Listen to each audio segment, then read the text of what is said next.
મહત્વના સમાચાર મળી રહ્યા છે। અમદાવાદની બે સ્કૂલોને ધમકી ભર્યો ઈમેલ મળ્યો છે। સેન્ટ ઝેવિયર્સ અને સંત કબીર સ્કૂલને ઈમેલ મળ્યો છે।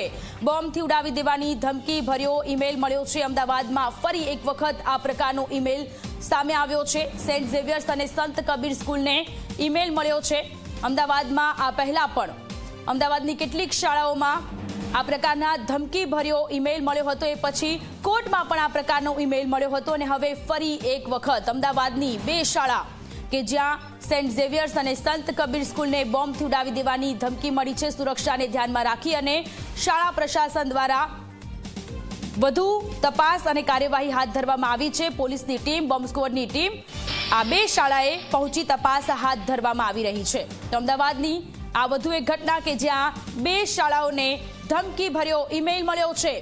સેન્ટ ઝેવિયર્સ અને સંત કબીર સ્કૂલને બોમ્બથી ઉડાવી દેવાની ધમકી ભર્યો મેલ મળતા શાળા પ્રશાસન દ્વારા અને તંત્ર દ્વારા એ શાળામાં જવામાં આવી રહ્યા છે। સેન્ટ ઝેવિયર્સ અને સંત કબીર સ્કૂલમાં બોમ્બ સ્ક્વોડ અને પોલીસની ટીમ ત્યાં તૈનાત કરવામાં આવી છે અને બાળકોને રજા આપી દેવામાં આવે એ પ્રકારની પણ સંભાવનાઓ અત્યારે વ્યક્ત કરવામાં આવી રહી છે।